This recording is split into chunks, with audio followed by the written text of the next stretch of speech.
live stream.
Okay. Hey guys.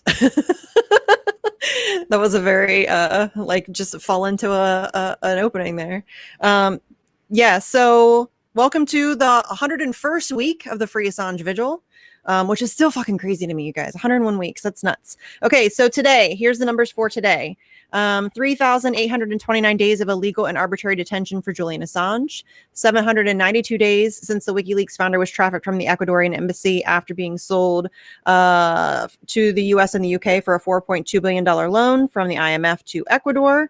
155 days since Vanessa Baratzer's January 6th ruling denying that Julian Assange would be released on bail after she said that he should not be extradited due to his mental health concerns, which was all on January 4th. 1,384 days of inhumane detention for alleged Vault 7 whistleblower Joshua Schultz. 963 of those days have been spent in special administrative measures, also known as SAMs. We just did like a refresher show on that just to like go over how awful special administrative measures is. So, yeah, check that out if you're not familiar. 791 days since the political persecution of Ola Bini by the Ecuadorian government. 1,454 days of federal incarceration for whistleblower Reality Winner. We just interviewed her sister Brittany, who's lovely. Check that out if you haven't seen it. There's 168 days until she is eligible for release. So she's been given a tentative release date of November 23rd. But any number of things could influence that date, and it could be pushed back, or they could fuck with her however they want to. And then our two little bright spots, 446 days of freedom for Chelsea Manning. You can find Chelsea on Twitch. It's twitch.tv/xychelsea87. She's on there pretty regularly, so head over and show her some love and support. And I think she also, does she still have the I don't know, is it like a GoFundMe or She has a Patreon set up, actually. Okay, yeah. So if you guys want to help support her financially, if you're able to do that, then I'm sure you could probably find links to that on her Twitter page or something. And then also we have 94 Days of Freedom for Jeremy Hammond, who is out of the halfway house and, still has restrictions and shit, but he is at least not incarcerated in any way. So yeah. Those are the numbers for the week. Andrew, how are you and your raccoons, my friend? Oh, we're good. I had to let them out. They started like hissing and freaking out, so I had to open the cage. They were really loud. But they'll probably pop up at some point. You'll see them like scuttling around or climbing or something. Yeah. But I'm doing fantastic. It's great. I'm super pumped about the home run tour tomorrow. Is in Boston. I think it's in about 18 hours maybe. It'll be taking place out in Boston, so big shout out to them. For full event details down below, it's HOMERUN4FOR or the number Julian.com. It takes you to the Assange defense page. If you have an event near you, please get out to it. If you do not have an event near you and you cannot make it to one, please start planning your what actually started as Candles for Assange events for January or July 3rd. So actually, if you want to talk about that a little bit, Alex, I think that would be awesome. Yeah, sure. Well, hello, everybody. I can take you through my latest thread, which isn't particularly well ordered at the moment because I just post them as they come into me. And yes, we've got Boston tomorrow, so 9th of June. We have in New York, we have something going on the 10th of June. So that is listed pretty early on in my, I listed the birthday event for them and the 10th of June together on one tweet there. And then we have in London, Truman Human 2020 on Twitter has called out for another umbrella for Assange, and he's famous for his yellow ribbons for Assange movements. He always calls a date where he asks everyone to go and put yellow ribbons on embassies and whatnot, but this one's an umbrellas for Assange, and I've actually got an umbrella for Assange with a stencil of Julian on it, so I can go and do that on the 12th. And then we have a number of the home run events listed. So that starts with obviously Boston, which we've already said, but then we've got Columbus, Ohio on the 14th of June, which is Monday. And we have many on the 19th.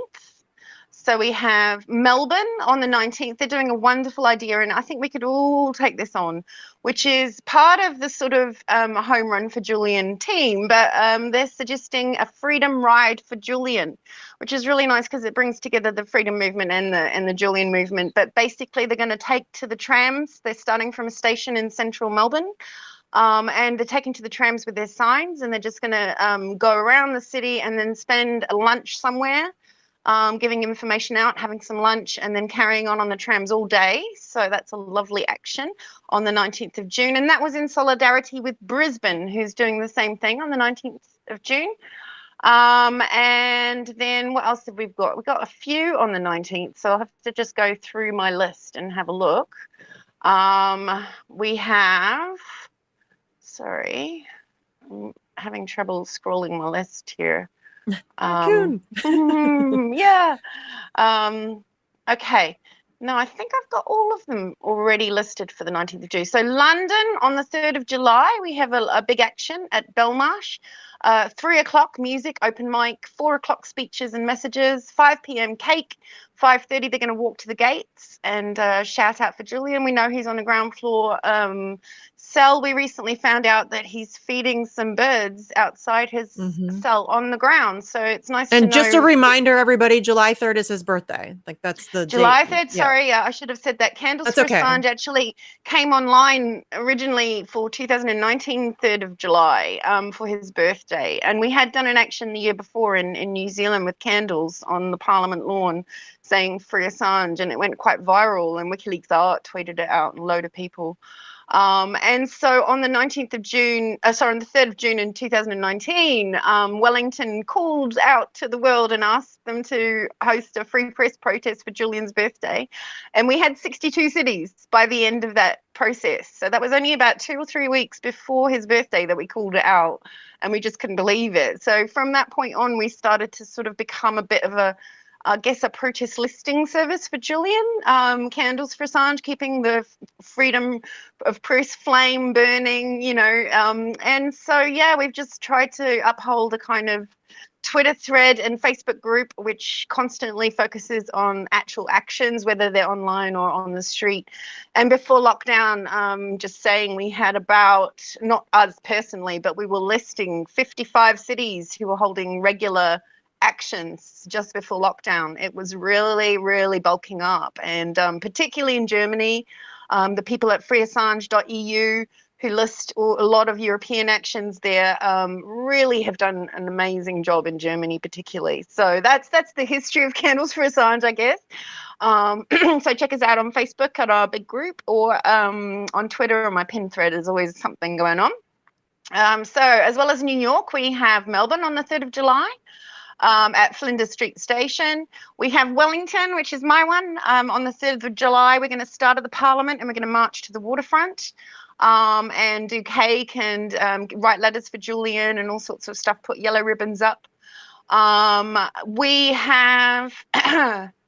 Oh, did I say Toronto on the 19th of June? There's one I missed. 19th of June, Toronto is holding an action. I'm told they're going to do a birthday one as well. That's at the US Consulate at noon. Frankfurt is doing one on the 19th of June. That's at Brockhausbrunnen at 2 o'clock until 4 o'clock. And Frankfurt are pretty active. They're always doing actions. We also have an online action, Rio de Janeiro.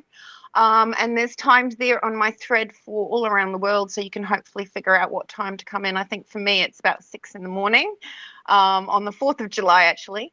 And what else have we got? So as well as that, I'm waiting for details. We've got Rome just came in at Piazza Tricello.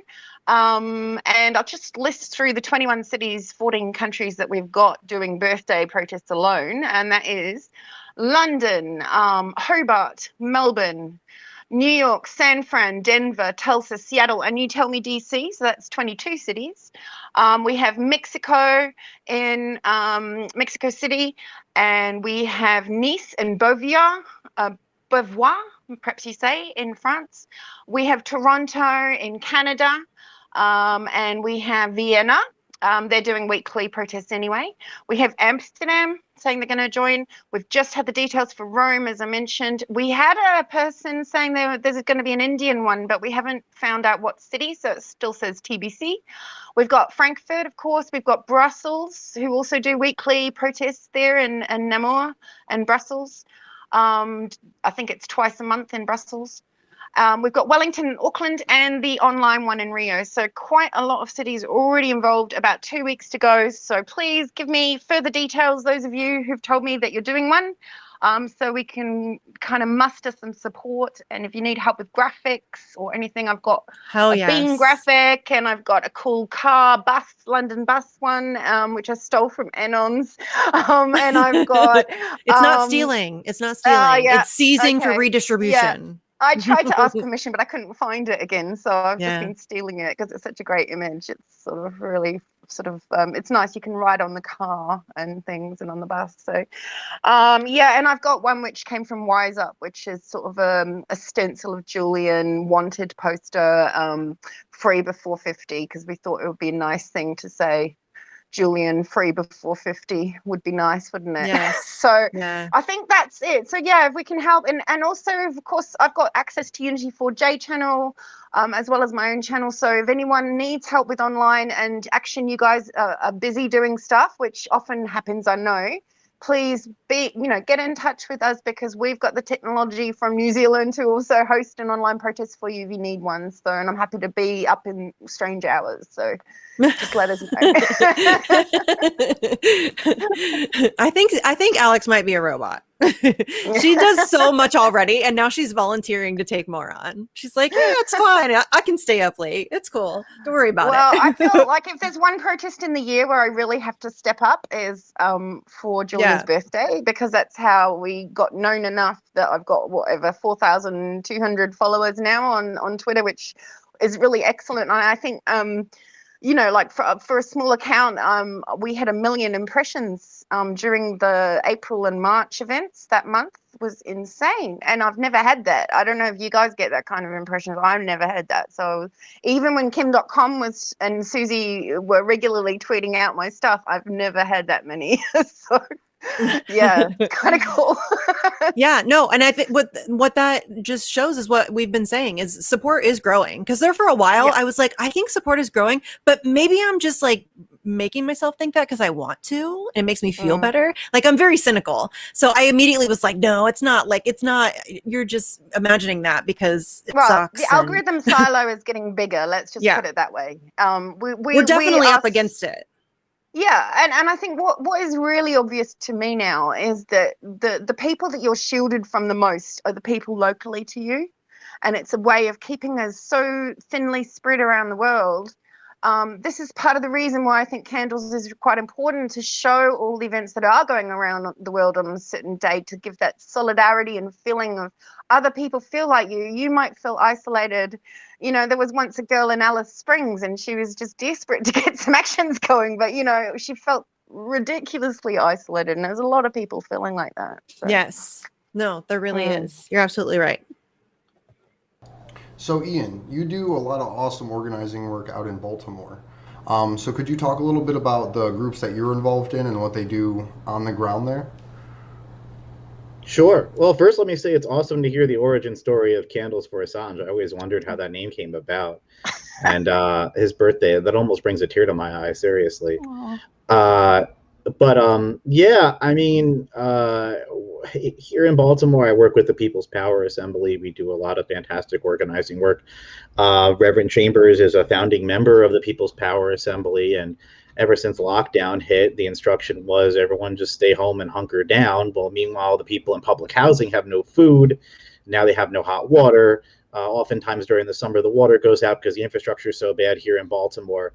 So immediately, Reverend Chambers and I turned around and started a daily food giveaway in Douglas Homes, a public housing project that she's in, where every single day we're feeding folks with sandwiches. And then we, every couple of days, we give them box groceries, things like that.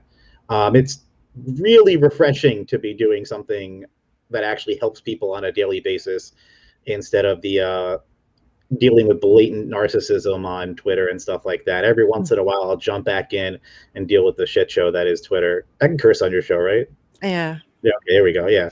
I mean, it's just, I don't know how you guys do it. My hat is off to you, because it's just it's like a culture war on steroids. It's like niche versus niche. Yeah. Idiocy versus idiocy now. It's people are fighting over the dumbest shit. Yeah. I swear to God. And like, is anything getting done on the ground? Like, man, I mean, that's what pisses me off. Like, stop obsessing over like bullshit drama. Like, it's like this dumbass gossip stuff too, that just make shit up and say shit about other people, but none of these people actually do anything. They never go, like, they will be like, okay, I'll give shout out to Rome. He does amazing work on the ground feeding people. He's doing the tour for the poor, where he's going around and trying to like help different really devastated areas with clothes for the homeless and feeding people and diapers and all of this stuff, and they like go after this guy and bash him, and I'm like, what is that helping? Who are you helping with that? What is the point of you? Like, what are you doing? He's out there helping people. What are you doing? Like, if you're gonna go, it's just so dumb. It's so dumb. It was out of control last year and the year before that, and now it's just to a whole new level. And it really is not to get too conspiracy theorist here, but it really is like a techno panopticon of just like, they want you pitted against each other for no other reason than for clicks and likes.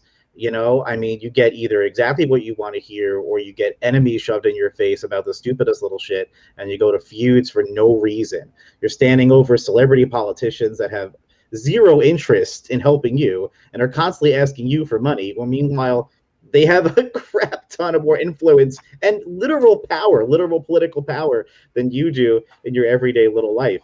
It's amazing. But it's really more important what Ryan Knight tweets about. That's just really more important. It's more important than holding politicians accountable. I mean, really, we have to focus on the podcasters' tweets. That's seriously the most critical thing that anybody could be doing right now. So my hat's off to you guys. I'm not just saying this, Andrew, I know you've been doing this for a while, and Misty, it's awesome to see you just grow into this little media empire you got going on there. It's fantastic. With 3 shows today, that's freaking insane. I could never do that. That's not a media empire. That's just me being dumb and overscheduling myself. Oh, there's days where it feels like you just get hit with like a spiritual sledgehammer, and you're like, oh my God.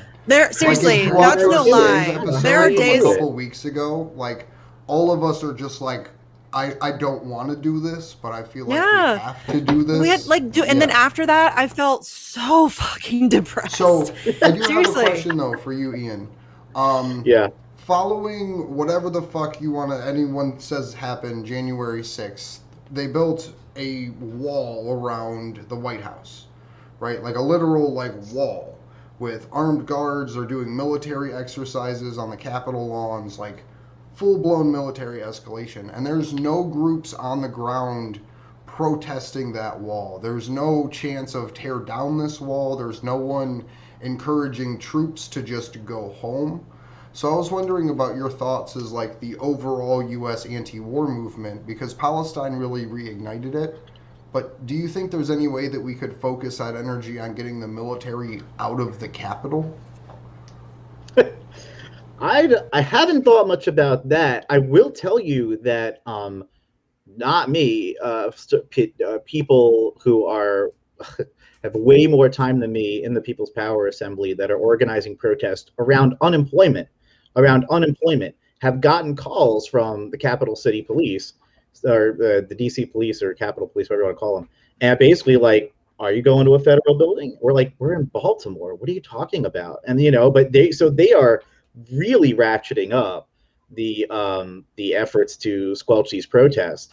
I was under the impression we were going to have another big March summer. Last summer, we saw thousands of people turn out for marches in Baltimore. I mean, maybe into the tens of thousands. It was just blocks and blocks and blocks of people lined up. I'm thinking that this summer it's going to be way less. I think it's going to be way less. I think that there's been a really successful effort behind the scenes to silence a lot of key protest voices. In fact, I was shut down on Facebook 3 times with my comrades from PPA. And every time they were like, whoops, it was a mistake. But what they don't tell you is that when you go to like register, see what's going on, Facebook tells you permanent, permaban, you did something so egregious we can't even tell you what it is. So it's like, it's absolutely shocking. And we've got people that work with us that are immigrants, you know, trying to talk to loved ones back home through Facebook Messenger, totally shut off because of one stupid move from the Zuckerberg machine. So, you know, we actually know that they're testing algorithms and they're ready to hit a button if shit hits the fan. So in my opinion, we have seen some really big protests in DC. I think one around Palestine was pretty big, but I mean, are we going to see that massive anti-war effort? I'm going to say we would need a lot more organizing to get there and a lot more cooperation between groups that are not friendly to each other. And that's really the shame of the situation. We agree around so much, but we're just not really willing to put our egos aside and do a giant march in DC. Because we've been conditioned to think that we are not allowed, that we shouldn't do that it's bad, that's wrong, you should feel icky about it, don't talk to people you don't agree with, that's not good. Right, yeah, exactly. I would love to see some kind of piece, march around the military border in DC. Like whether it's a right-wing, like March of Jericho inspired sort of thing, or a left-wing, like tear down this wall, Gorbachev kind of speech, or theme to it. Because either way, I think we got to find a way to get people out to demilitarize DC, because it's absolutely crazy. I just don't see that happening. I wish I felt differently, but I feel like Biden, the media's done a very effective job of like just lulling people. They're talking about Joe Biden scrunchies. You know what I'm saying? Like, yeah, Palestine got some play and stuff, but look at all the stuff that's not getting talked about that we're doing, that Joe Biden is doing.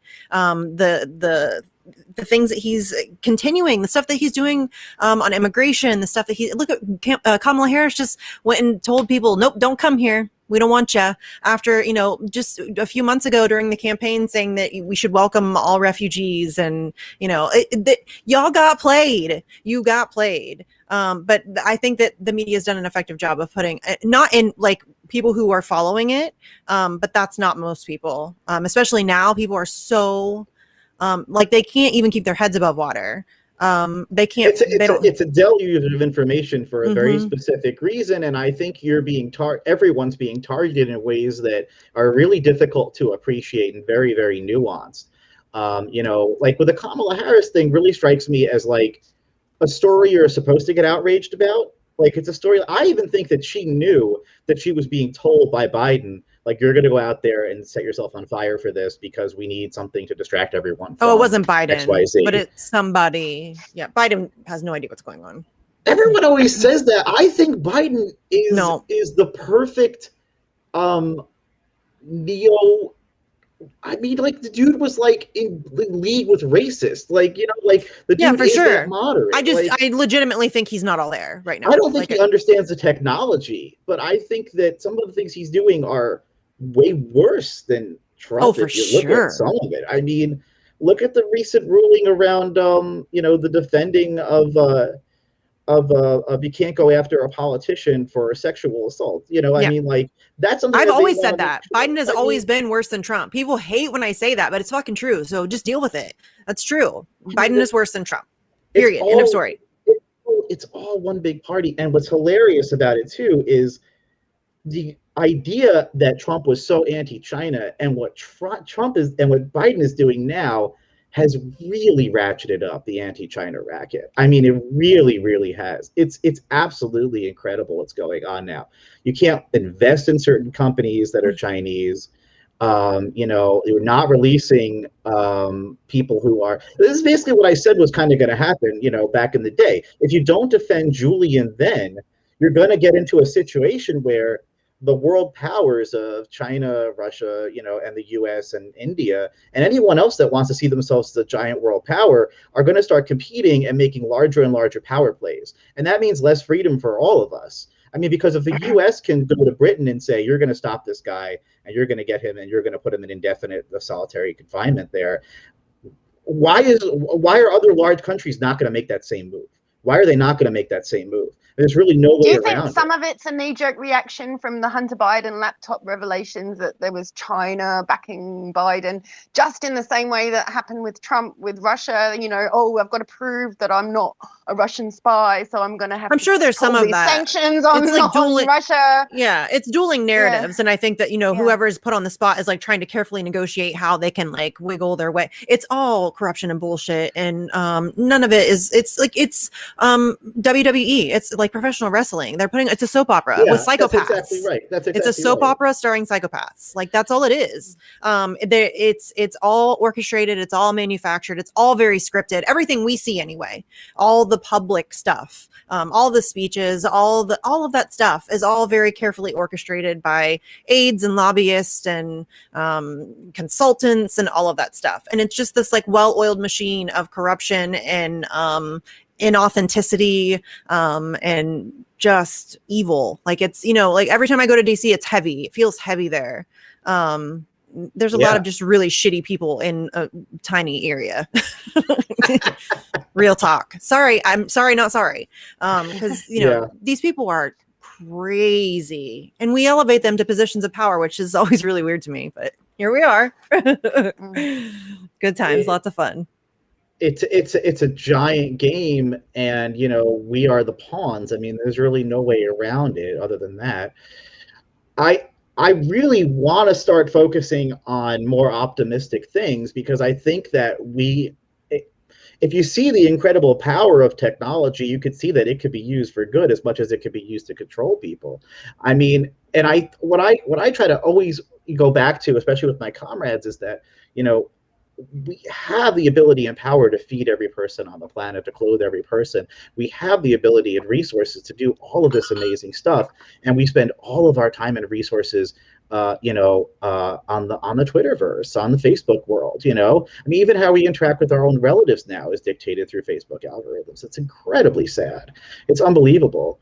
I mean, I think that there needs to be, I mean, I'm kind of with a lot of the posts that you put out there, Misty, because I'm just political organizing.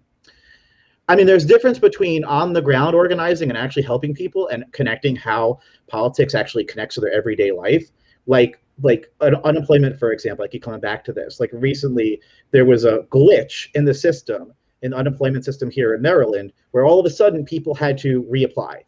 Didn't tell them they were going to have to reapply. They just said, you're going to have to reapply. And then when people complained, the Baltimore Sun covered it, it was determined, oh, wait, that's not a glitch, that's a feature. We just decided to make everyone reapply. And if you don't reapply, you don't get unemployment anymore. And by the way, reapplying takes 2-3 months. Casework has to look it over. They're really stressed out right now, not enough people to look over the cases. So thousands, millions of people are going to run out of unemployment benefits because of that. The other programs we have for federal assistance are absolutely no better. I mean, we've really created a world that's depressing. I don't know how else to say it. And well, if you're in Ohio with unemployment, they just shotgunned it through for everyone. Like, if you applied, you got it. And then they started sending out bills like, oh, we reviewed your case and you probably shouldn't have got it. You owe us $13,000 next month. That's incredible. I've heard that's what they do in Australia too, and it's like absolutely crippling to people down there. I can't. It really amazes me how we have this constant stream of human rights talk in the media, and there absolutely are no economic human rights in the U.S. Yes. And that to me is what is so scary. The propaganda game in this country is really incredibly efficient.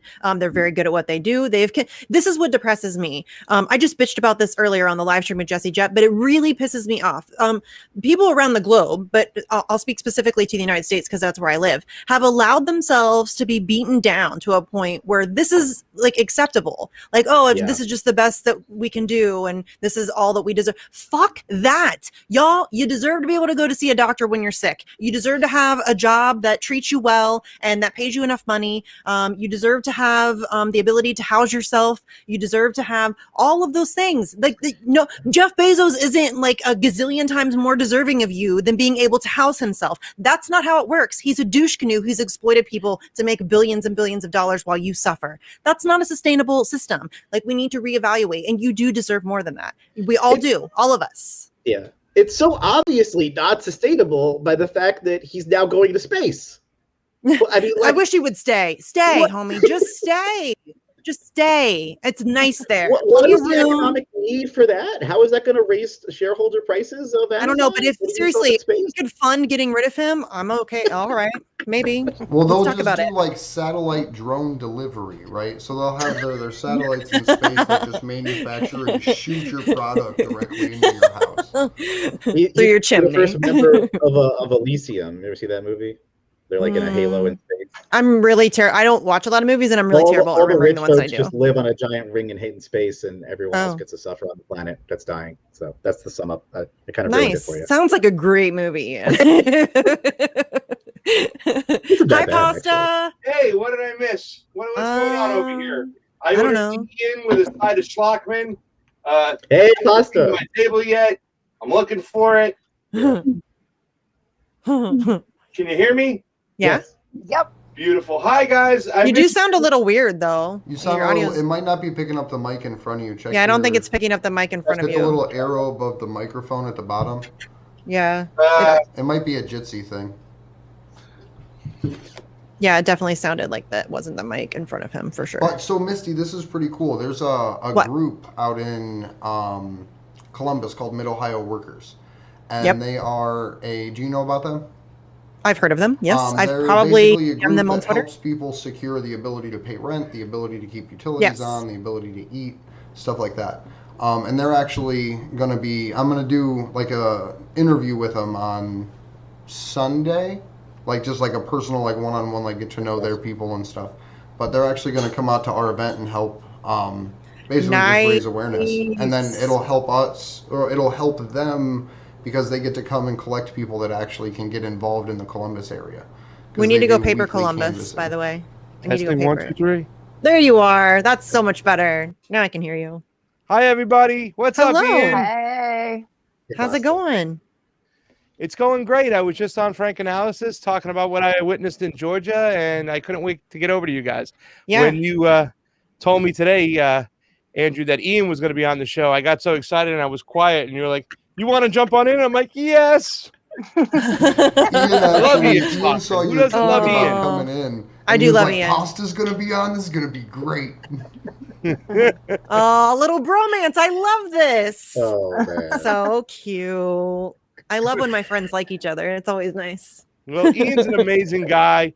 He hooked us up with that Reverend Annie Chambers interview, which wasn't just about getting the interview. It was really just life-changing. What a great perspective. And I've always liked Ian. I first saw him on Crosstalk. He's got some great things to say. He's got a great heart. And the Green Party should be sad to lose him, because he's just an amazing person out there. And thank you, Ian, for everything you do and your insight and your ideology. I think you're amazing. It's really nice of you. I don't know how much I do, but thank you. We're all really bad at taking compliments. Yeah. But yeah, like is this like a love on Ian segment? Because I love Ian too. And that's not what the segment's about. I thought it was love. We can make it that. Like I could gush about Ian for a little bit. Like I did that the first time I met him in DC. Like I was one of his earliest supporters for his presidential campaign. I donated to his campaign. I went to bat for him on Twitter some. Like yeah. I love Ian Schlackman. How about you, Andrew? What do you love about Ian Schlackman? I love the fact that he turned out to Chelsea Manning's prison with us. That was a lot of fun. That was dope. That was you got to experience the whistling. That was cool. That was a blast. That was my first memory of Ian in person, but we had done a couple of vigils with him, and he was running as you were the Green Party presidential candidate. And Howie Hawkins and his crew were literally just like trying to burn the Green Party to the ground, rigging their own presidential primary. They kind of did. Democrats. Yeah, they kind of did. Yeah. So I appreciate Ian standing up and speaking out, even though it was like almost like Green Party. I'm sure you got a lot of backlash to push back against Kevin, Margaret, and Howie. But I'm just glad you had the balls to stand up and be like, hey, this is fucking wrong, because I thought that was pretty cool. I met him in front of the embassy for that event you have, and I was standing in one spot. I'm like, oh my God, look who it is. And Lee Camp was over here. I know, like, that was so fun. They're like, that's Lee Camp. I'm like, not Lee Camp. Like, next to him, and I went running over and I pushed Lee out of the way, and I'm like, oh, I can see Ian Schlockman, I'm Pasta from the Convo Couch. Great to meet you. That was a fucking crazy event, though, because it was like Max Blumenthal and Anya Parampil and Ian Schlockman and Lee Camp. And I'm like, what is happening? This is amazing. That was, I think, the first time I thought, okay, we can win this. Like in a long time, you know what I mean? Because that was when we were really starting to see like, okay, support. Here comes some support. Leanna Joy Gray showed up for that too. Yeah, she did, and she was really cool about it. She stayed an extra day just to be able to come. Yeah, is what I'm told, and she was very low key. She didn't ask to speak. She didn't she just was there, and I thought that was cool. You know. Yeah. A lot of people might go to get credit. We know people who do that, right, Nick Brana? Oh, did I say that out loud? But yeah, we know people that do that. But no, she was cool about it. That was definitely cool of her. I like Bree. I was very hesitant about Bree. And when she went to work for Bernie, I was like, oh, okay. But she's growing on me a little bit, you know? I think we could radicalize her a little bit more, but she's growing on me. I like her. So is Ian Schlockman then taking over the MPP then? Is that the rumor out there and that and stuff? Oh my God, no. Oh my God. Are you kidding me? No. Yes, I am kidding you. Oh my God, no. I want to. My dream is to move far away into the countryside in my RV and maybe start We're going to start a commune. Yeah, commune. You want a commune? That sounds a little better We're than going to start a commune. Yeah. I can cook. Oh my God! Can cook, but he's a vegan, so no, I don't know. No electoral. I mean, electoral is such a bullshit. It is. I mean, you got to have such an ego to keep driving yourself through that, man. It's rough. It's rough. My heart goes out to anyone that does it because you really got to push yourself through that kind of bullshit. Yeah. But the second you try to say any kind of truth and move out of a narrative, you just destroy yourself. It's brutal. It's absolutely brutal.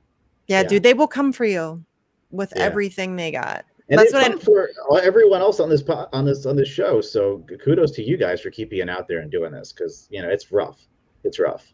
I mean, sometimes I guess it can be, but I just don't care. If you're doing solid on the ground organizing work and you're scaring the shit out of people, they're gonna demonize you like nobody else's business. Right. That's the old Panther thing, right? Like it more than anything else, they were afraid of a pancake breakfast because everyone's going to come out to that pancake breakfast in the morning and they're going to get woke, for lack of a better term, they're going to get educated. They're going to get class conscious. They're going to understand what's going on in their community. They're going to know how to fight back. That's what people are scared of. That's why they don't want any of this kind of, they're trying to get rid of public housing, trying to get rid of just like public discourse in general. Yes. I mean, we have all of our politicians here still remote. And it's like, why are you guys doing remote sessions at this point? Like, seriously, no one can protest you at this point. You love this shit. I mean, it's freaking sad. But isn't the point for it to eventually move to the electoral, space, to the election box? I think that's what the Black Panther Party was attempting to do, was eventually move that movement to the, election box and then take positions of power, which they can further enact their ideology and everything they do. I mean, I know it starts there, but I mean, otherwise, if it doesn't end at the election box, then my whole election integrity shit, I've just wasted years of my life and I don't even know what I'm doing. But you know what I'm saying? I mean, isn't that the goal? I mean, the ballot boxes. Oh, go ahead. No. I was just going to say, if you want to have a electoral system, we have to address election integrity. I don't know if that's the right way to go. I think that's definitely a conversation that needs to be had, but we can't even address that until we are able to deal with in a real way electorally, because that's just the system that we have, right? I mean, we're not going to be able to. I mean, short of like full on revolution, which may very well be where it ends up. That's the only recourse people think that we have. I don't think electoral politics is going to be a change maker. But once we get to a point where we're reestablishing what we want things to look like, will the electoral system play a part? I don't know. That's a conversation that needs to be had. It's the way we want to go about things. If anything, I think it should definitely be more locally and more direct. More of a direct feeling democracy. more and more anarchic about it all the time, and yeah, I heard something about New Zealand politics. I don't know how it applies to other Commonwealth countries, but I heard that if only a third of the electorate, i.e. people who are enrolled to vote, if only a third turn out, that the entire government is effectively sacked on the spot. And the Governor General takes over. Now, I know you don't have a Governor General because you're not governed by royals, but I mean, that's like out of the fry pan into the fire, but it may give people enough time to mobilize, reinvent the media, try and overcome the sort of problems like we had in New Zealand where they would just delete a political party 3 days before the election off the internet because they were scared of them. I was actually going to ask you to talk about that. If you could talk about what happened there, but also the larger state of the lockdown that's happening in New Zealand too. Right. I mean, we're locked down in terms of our borders are completely shut off. Recently, they just opened up to Australia, but I can see that, like I said, falling apart. At the last election, where Jacinda won hands down, supposedly, it was peculiar because certainly there had been a lot of faith lost in both the Labor and the National Party, who are blue and red. Jacinda is Labor left. There'd been a lot of faith lost, particularly by farmers, rural people, dairy farmers, people. The farmers were in a revolt against both parties, and there wasn't really much option in the third party arena. And then along came Advance New Zealand. Now, I just met Billy TK the other day. He was the leader of it. Now, there were some nefarious people that joined up forces, which unfortunately didn't help. And he got, of course, smeared to death in the media. But what he was advocating for was just informed consent. He was he was keen that 5G was investigated to see if it's harmful. Just, it was a reasonable thing to say. He wasn't like, oh, 5G is bad. But certainly he was a party that was like, neither party has anything to offer us. Freedom, Maori rights, it had a whole lot of amazing policies behind it, freedom related ones, and anti both blue and red, which scared them, I think. And when it was found that Facebook had more followers than the Labor Party, the New Zealand Labor Party, Jacinda shut it down completely. And the amount of smears, when Susie Dawson was running for a political position under the New Zealand Internet Party, the same sort of shit happened, just disappeared, not even listed on the electoral list. Not making it to any of the discussions in the mainstream media. No one interviewed. I think she got a couple of interviews max. No one knew who she was. And before her, Kim.coms. He just got smeared so much. It was impossible for the third party to operate. And here, we have even worse Greens than Australian Greens here. I volunteered for them once. I used to think it was the way forward, but I found out too much about how they really operate, and they're just another Labor Party. Really, they're nothing better. So yeah, and I think because of the fact that so many farmers were anti the Labor Party and were looking for an alternative, a new alternative, and the fact that I was in a small town and I saw the Advance New Zealand Party member holding up signs on the side of a busy road. It was the only road through because it's a tiny place, and pretty much every third car was honking their horn for them. And I just it just didn't tally up. The voting, I think we've got voting machine problems here too. I don't know. It didn't seem to make sense. I have heard a lot of gushing about Jacinda because a lot of people are sucked in by this globalist bullshit. But there is a lot of gushing, particularly in places like Wellington, we're the capital, so but it's tiny. So most people work for the government or contract for them, So in areas like this, you expect to hear a lot of gushing for Jacinda. But yeah, it just didn't tally up with what most people thought the election results were going to be like at all. She won a landslide. So Yeah, I mean, I don't know an awful lot. I follow a lot more American politics and British politics than I do New Zealand politics, because I feel like we're just a vassal state. Yes, Well, I I mean, agree with that. And you know, we don't have an American vote, you know. So, Yeah. But that's got to speak volumes to what the real problem is that you just pointed out. Not only is it the voting systems, right? The fact that you think you have issues with the votes, it doesn't add up. I mean, it surely doesn't add up that Joe Biden, who couldn't fill my living room, got 12 million more votes than Barack Obama did to break the record. But the fact that they can do what they did in your country, they did it in Belarus too. They do it in a lot of countries. They just remove people from running, period, because this is the mechanism of power right here. And I think as humans on this planet, you know, the 99%, this is where we also have to look at and saying, okay, this is where they're trying to keep us away from. Once we get it, let's get it and never give it back up again. Because this is the mechanism of power. I mean, didn't more black people vote for Trump than any other president of all time since Nixon? How do they reconcile that? They just don't talk about it. It's just not a thing that exists in the United States. And if you ask questions, then you're a conspiracy theorist and you're right winger and you're, you know, whatever. You know, all of a sudden you can't question the elections at all. Like the same people who were very good at calling out the primary being rigged against Bernie Sanders are all of a sudden, you know, praising American electoral politics and its system and all of that stuff. And it's just ridiculous. If an election happened in the United States of America, it was shit. Period. End of story. Our elections are shit. They consistently rank among the worst in Western democracies for election integrity. The second president, I believe John Adams, was considered one of the cleanest elections. Good job, America. It's 2021 and you still can't run an election. Way to go. It's amazing. Actually, we can. We could. I saw a wonderful tweet. I saw a wonderful tweet, which was something like, if the answer is Joe Biden, what the hell is the question? Yeah, no shit. We should be furious that we live in a country where our final two choices were Donald Trump and Joe Biden. Yeah.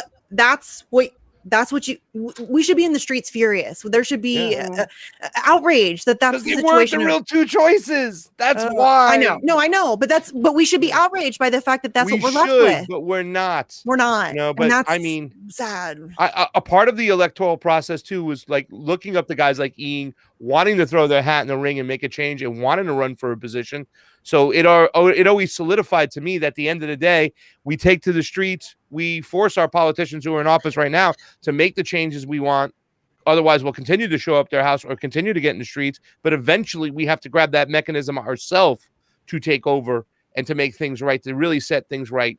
You know? Yeah. I'm with you. And actually, I've got a really funny story about Baltimore. If you want to hear a funny voting story in Baltimore, when I was running for city council, when I was running for governor with Reverend Chambers as my running mate for lieutenant governor, and there's a weird law in Maryland that basically says if you run for governor and you get 1%, you basically get on the ballot as the Green Party for the next cycle. So everyone's like, why are you running? Oh my God, Ben Jealous was running. He's the next Bernie Sanders, blah, blah, blah. You're an idiot. And it's like, well, the Democrats wrote the law and now the Greens have to follow it. So what the fuck do you want me to do? Like, you know, like you rewrite the law, talk to your legislator. What do you want? So anyway, so in Baltimore, we get a call at our election headquarters on election day. And I dropped off a thing of tacos, right? It was a big bag full of tacos to my volunteers at one of the polling sites. And Reverend Chambers calls me. She's like, you got to get down here. So I go back, and there's an election judge, stinking drunk, screaming at Reverend Chambers, saying, like, these are my tacos. And she is like 2 steps away from beating this man down. And she's like, I know I got to be good today, but I cannot take this ass, you know? And I'm like, what's going on here? And he's like, I'm the election judge, and I'll make sure you don't get 2 votes out of this polling center unless I get these tacos. I swear. Man really likes him some tacos. Yeah. Must have been some good tacos. All kinds of BS like that. All kinds of BS like that. The signs that point the wrong way to polling sites. You're talking about people getting the wrong date for the elections.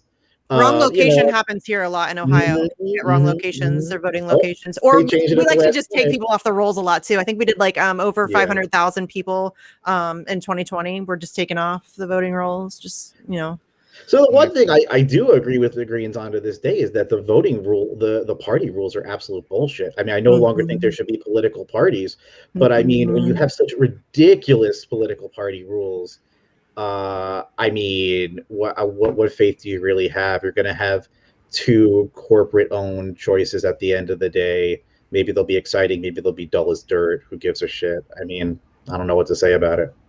Yeah. It just depends how good their internet influence operation is.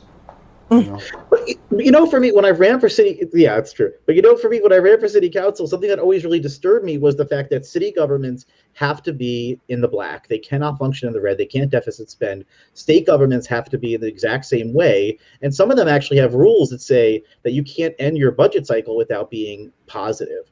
So, I mean, who wants to be the caretaker of a capitalist shit show government? I mean, that's another big problem that I think any socialist running for office really needs to address right out the bat. It's really tough out there. I actually think that there's a lot of Greens that make more sense running for House, Senate, or president than they do running for local office, because in local office, you kind of just have to tend to the capitalist system. I mean, there are definitely changes you can make. Don't get me wrong. In Baltimore, we've got like a enormous police budget and a tiny budget for everything else. Would be great to turn that on its head, but not going to happen. It's just not going to happen. Well, it's on the idea of local issues. It's something that I wanted to eventually in my life try to get together, but get a pool of candidates to run on municipal banking that's backed in gold and cryptocurrency, and then use that to fund infrastructure programs and healthcare programs specifically in that city, and do it almost like Mexico style, where you're like, fuck the way that you're pretending to govern us. Like, here's our rules for our claim of land that we call a city that you let us possess. I was the guy that would go into like my local time bank meeting, and we had a B-note, which is an alternative currency here in Maryland. I don't think I have any on me, which is a supplementary currency. You can't have an alternate currency. Anyway, and I was the guy going into the meeting saying like, can we use this to build a railroad? Can we use this to build broadband? And they're like, well, right now, just the local bakery takes it and they exchange with the lawnmower service. And I'm like, how about we build high-speed rail? They're like, dude. That's where we really do need to like build up alternatives though. And just kind of, I mean, we're going to have to I want to say we're going to have to like force, like Andrew said, kind of force them into it. But I just don't think that they're going to push. There's going to be lots of pushback. So it really is kind of the fight against the capitalist system, and that's going to be brutal. But y'all don't get lost in the sauce, please. So could you talk a little bit about Georgia, Pasta, while we have you? We have a couple of people in chat. Neil Flanagan's asking for updates on Julian. We do have a slideshow presentation put together for the interview that Stella Morris did, so we'll get to that in the second half-ish of the show. But I want to give Pasta the chance to talk about what happened in Georgia and give us a little bit of update there, because that's sure. But before I ask that, Alex, what kind of tacos do they have in New Zealand? Kiwi ones. Oh, I don't know. They put beetroot with everything here and egg. So if you have a Kiwi burger, for instance, you got to have beetroot and egg in it. I mean, well, I guess lamb, because lamb is just, huge here, obviously, because there's so many sheep. So many sheep. I can't tell you. Yeah. I think the sheep outnumber the people in New Zealand. Pretty sure. About 20 to 1. Yeah. Or maybe that's Australia. I think in New Zealand it might be worse. Who we need to organize in New Zealand that can't be influenced by the intelligence community. Just get the literal sheep in the streets. A sheep parade. Anyways, Georgia. There's not too many sheep in Georgia. I didn't see one while I was there, but I did get to talk to two ladies in particular who did testify, who filled out affidavits. They actually testified at the Senate hearing in Georgia when it came to the irregularities, of air quotes over there, when it comes to the Georgia elections. But recently, what we've seen in Georgia is that the fact is that and this is something that's great that I love to talk about all the time, because, my partner Fiorello always talks about, it's got to be outside the electoral system, right? We got to get in the streets. We got to do these kind of things. When it comes to elections, a lot of the actions that are played are by individuals or individual organizations, and it's not necessarily by the bodies of of government. In Arizona, the state Senate forced the audit by all means, from the information they got from election integrity activists out there who knew what was going on. In Georgia, just recently, it's a group called Voter GA, Voter Georgia. It's run by a guy by the name of Garland Favorito, who's not a Republican. He didn't go to the Republican convention that was just on. He actually supported Tulsi. And I'm pointing it out because I know a lot of people always say, oh, it's an audit. It's a bunch of patriot wannabes that are QAnoners and whatnot. And this is a fraud. And that's how the mainstream media is kind of framing these audits, these real audits.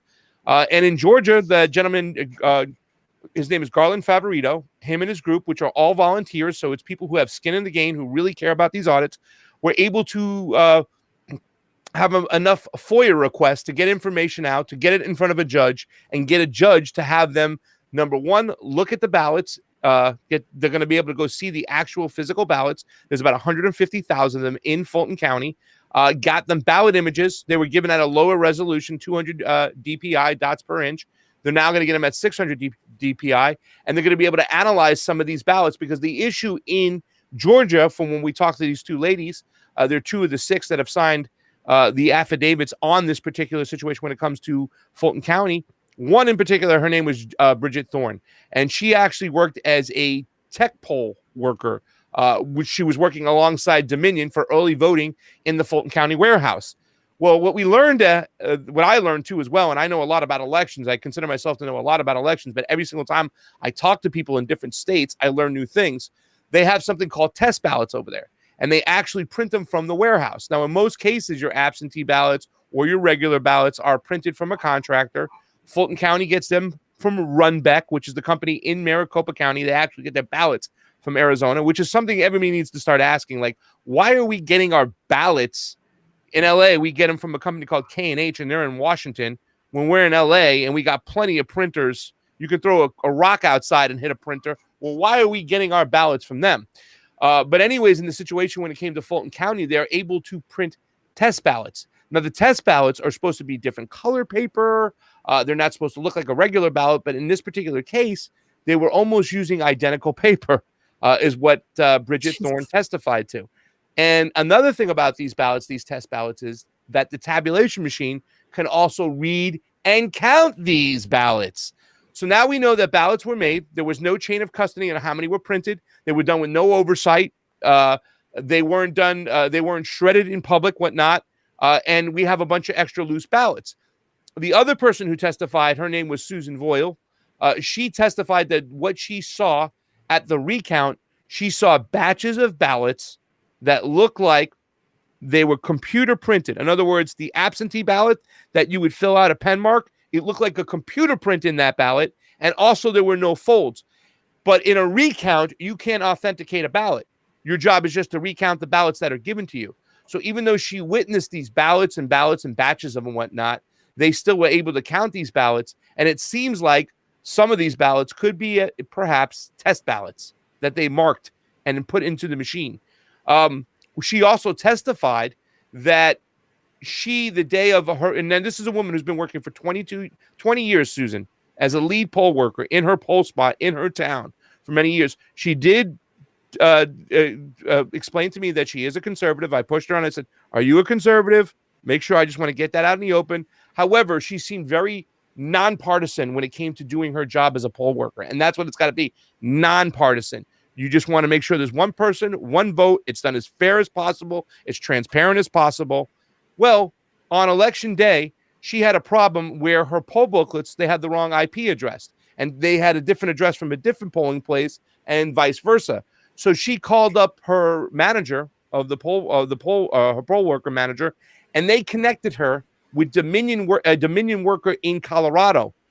And he remotely fixed the IP address and some of the issues with a ballot marking device. Now, this is something we've been talking about for a long time. In multiple states and multiple towns and multiple voting machines, you are not allowed to be hooked up to the internet. Dominion, Smartmatic, ES&S, the major companies that control 99% of our tabulation machines in this country always claim there's an air gap, There's no intranet, but that is simply false. Not only did they get those problems fixed remotely, her and her friends went around to 70 polling places, turned off their Wi-Fi when they were right out in front of the polling spot, put it back on, and saw that they were using internet, that a signal picked up, that there was a Wi-Fi signal from that polling spot. So they know, and we know, that the internet has been used. We understand that there's a lot of fake Fugazi ballots, I like to call them, out there that have to be looked at. And the thing about it is, ladies and gentlemen, we don't ever have real audits. We don't. We have logic and accuracy tests where they go in 20 days after election, they take 100 ballots that are marked, they run them through the machine, they make sure the count is accurate. In other words, the logic and accuracy test is to make sure that tabulation machine is working right at the moment they're testing it. But then they go and they play it off and sell it off to the public as an audit, and it's not a real audit. A lot of the counting audits or the recounts, they're spot counts. There's less than 1%. In Maricopa, the recount was 0.4%, not even 1%. And they knew which precincts they were going to count beforehand, so they knew no funny business in these precincts. So that's what we're seeing in Georgia.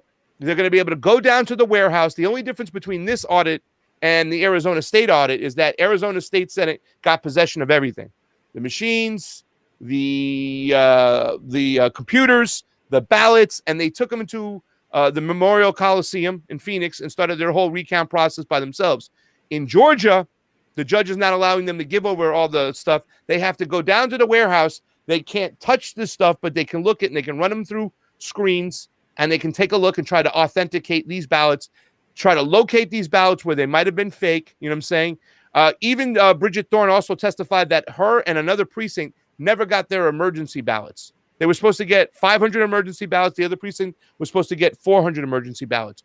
Well, if those ballots were never received, there was no chain of custody, they weren't marked off as not being used, where are they? They can be in the machine as well. So a lot of funny, crazy business that you want to scratch your head and say, let's take a look at this. And an audit is going to continue to go further. In fact, their paper authenticator who testified in the court the other day, I don't know if this is a good thing or a bad thing, guys, but she used to work for DARPA for 15 years.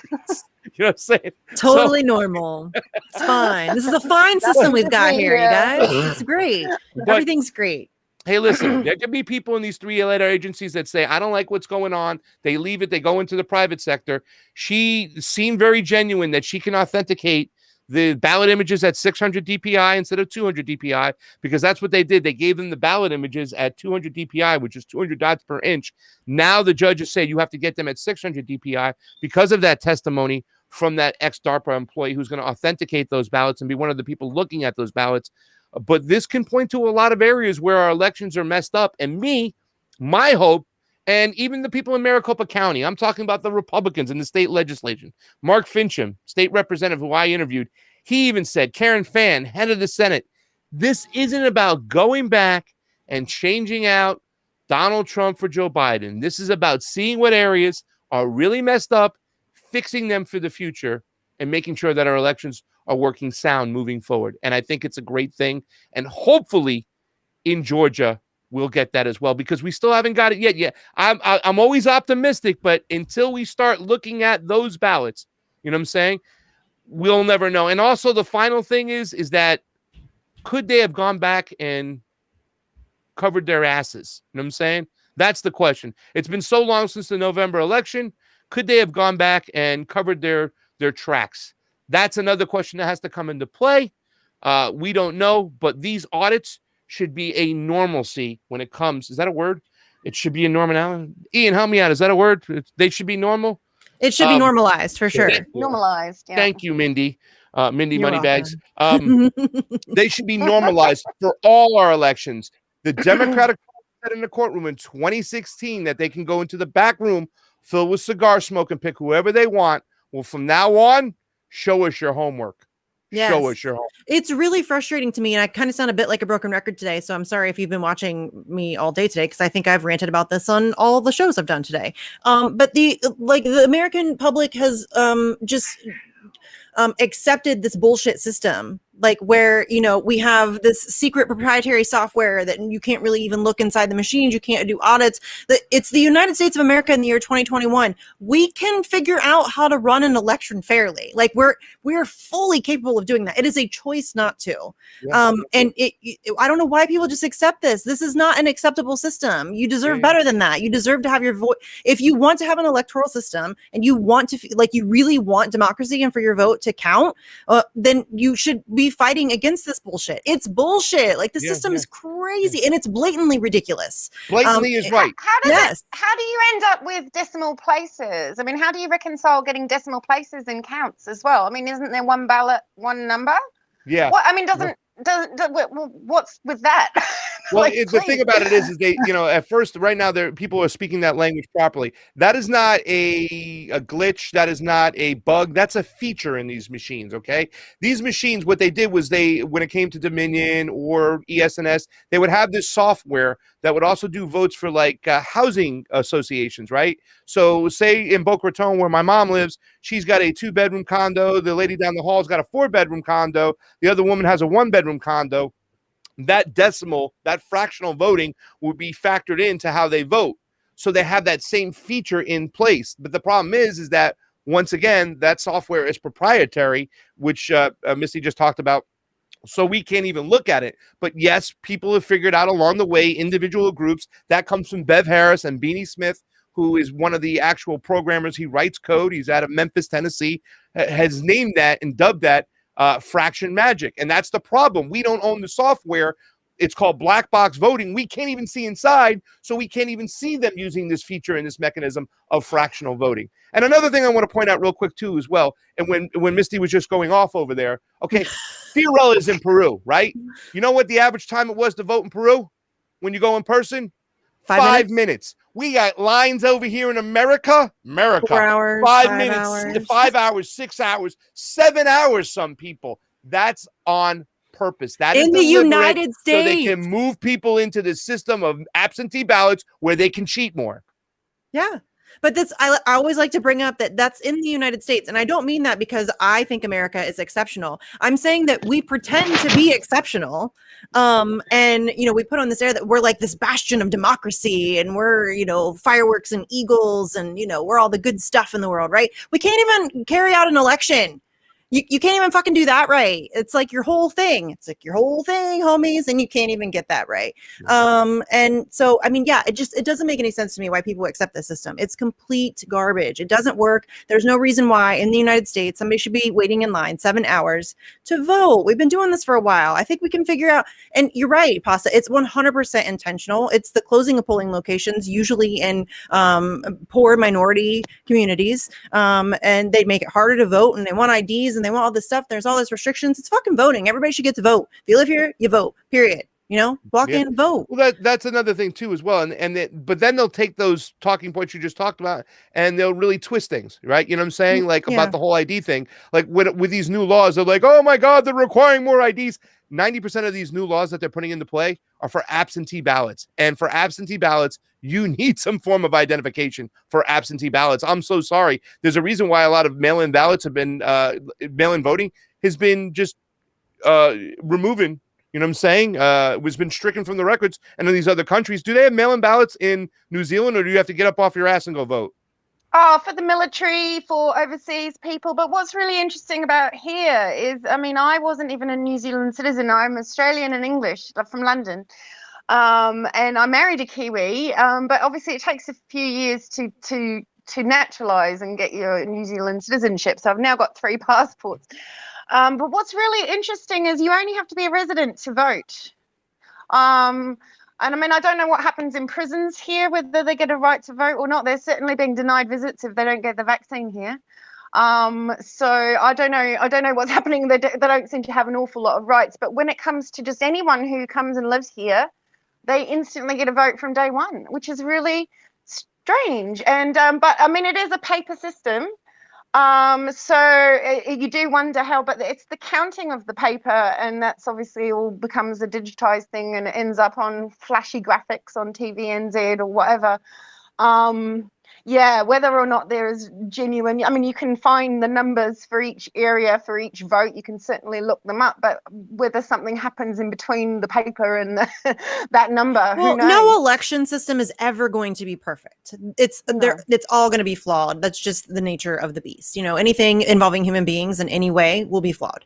But the fact that we don't even, I think it's worse. It's the fact that politicians pretend to give a shit about this issue while doing absolutely nothing about it.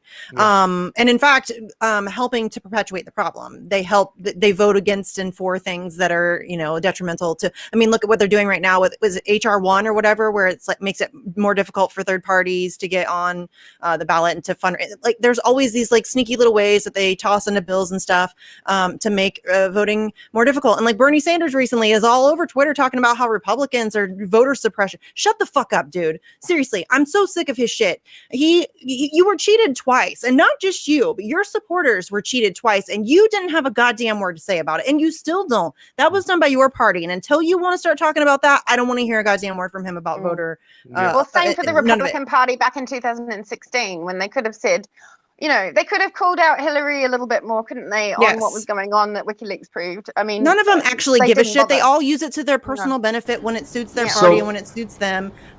It's dumb. This is something that Pasta, I think, saw too. When we were on the ground outside of the Trump's election integrity rally January 6th, there was actually a resounding sentiment by people there that they should have stood up to defend Bernie Sanders. That it was revealed that his election was rigged and no one stood up to defend him. And that crowd literally, that was their mentality of, we should have stopped it then. We were out in front about 500 yards from the Capitol steps, and I was on this little stage. You know, that little stage that was back about 500 yards in between like the dip to where the hundreds of thousands of people were. And I was on that stage, and you know, I was talking to a gentleman, a patriot. He had his hat on, you know, I think that's what they like to be called. And he was like, "Well, so what do you do? What's your channel?" It's the Combo Couch. You know what I'm saying? Oh, I never heard of you. I'm like, well, we're kind of leftist leaning. You know, I call myself a leftist libertarian, but we're involved with election integrity. He goes, oh, what do you mean? I said, well, in 2016, when Bruce Spiva, the Democratic lawyer, stood up in a courtroom and said, we can go into the back room full of cigar smoke and pick whoever we want. That's when I became an election integrity activist. And that is the moment, Misty, Andrew, Ian, Alex, that we should have planted our flag. Because me and Fiorella said this is like, we knew most of the people there because they thought the elections were unfair. We're like, this should have been the progressives. This should have been the progressives right here planting a flag and saying enough is enough. We're going to learn everything about elections. That guy looked me in the face, and what Andrew just said, he goes, you know something? We didn't say shit when Bernie got cheated, and we were wrong not to. I'm sorry. Like, he put it on his shoulder, and I like looked at him. It was like one of those moments I was like, holy cow. Like, you know what I'm saying? But until it bites you in your own ass, you're not going to pay attention to it. And boy, did it bite them in the ass. But at least they're standing up right now. And don't get me wrong, sometimes they go too far. I had a guest on today, Bernstein, you know, Josh Bernstein, who's still blaming China and the paper coming in from Bamboo. And I'm like, come on, Josh. And we're, you know what I'm saying? The ghost of Hugo Chavez passed. I'm like, we don't need Hugo Chavez to sell us the software. We were looking at the software beforehand. So until it bites you in the ass, you know, but then it becomes tribal because then you care about the results more than the process. And that's what's happened to the left in this country. Yes. You know, not only are they uninformed and they don't understand elections as they are, they care more about the results, and they feel like they fought out and voted out fascism, so they'll stick with it. So fucking dumb. I'm so sorry. I'm really pissed off about all this shit today. Because Mindy, this is not bitch. This is action for Assange. Okay, you're on the right show. That's why I'm pissed off about it. You know what I'm saying? Like I'm pissed off because of Julian Assange. Like I tweeted about it earlier. I get so overwhelmed by how dire the situation is, and we still have people pretending like AOC is on our side, and we still have people pretending like Bernie Sanders is a good guy. He's not a good guy. He calls Joe Biden a good friend, and he gaslit you for a war criminal, and he's a liar and a manipulator and a grifter and a fraud. Those aren't he's not a good person. And I'm sorry if that hurts your feelings, but that's real talk. These are not your friends. And it's really frustrating to me that, you know, these people will, you know, attack other leftists, like other regular people, and have nothing to say to the people who have power and control and money and influence. And it's really fucking ridiculous. People are dying and you're worried about podcasters. It's just really fucking frustrating. Julian Assange is being tortured to death and I can't get anybody to fucking talk about it. So it's it's just frustrating. But Navalny, right? But Navalny, you know? I mean, they were real quick to come to his defense. Fuck off. He's a far right racist piece of shit. And I'm not saying that what's happening to him is fair or whatever. I don't really care, honestly. He's a piece of shit, so I don't care. But you know, to come to his defense, Bernie Sanders came to his defense multiple times. He has still not said Julian Assange's name, not one time. Not once since he was arrested. That's a loaded question with the finger like this. Yeah, fuck him and his finger. That's the one thing I'll give Mr. Rouleau credit for, is getting us that video. Yeah. Yeah, I mean, he's the only one that asked. Yeah. So credit where credit's due. I was ready, guys. I was there in that room, right? Okay, so we have 8 candidates in Long Beach. They're coming in. Bernie never showed. Really? Oh. Nice. Democratic Convention, California Democratic Convention, Long Beach, 2020, never showed. I got Kamala Harris on record saying that she still would stand for taking down Donald Trump's Twitter. I thought that was good. Pete Buttigieg, I tried to ask him a question. I just got bullshit salad. Andrew Yang, same thing. You know, Fiorella, we own that press gaggle, but I was waiting right there to ask Bernie Sanders, like, how could you let Julian Assange? Oh, I would love to have just 2 minutes of his time. I just want to ask him face to face. I want to know why he's a coward. Responded to us. Nina Turner has not responded to me. I can tell you that.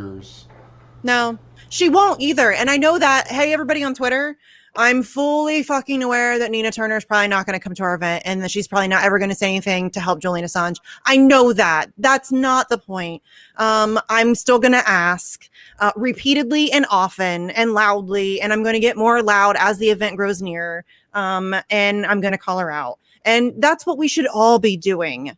On all the issues. You should be calling your politicians out. You should be holding them accountable, even if you know that they're not going to do the thing that you want them to do. You have to publicly be on their asses because that helps generate pressure campaigns. And pressure campaigns are really how you get things done. There's no legislation or what.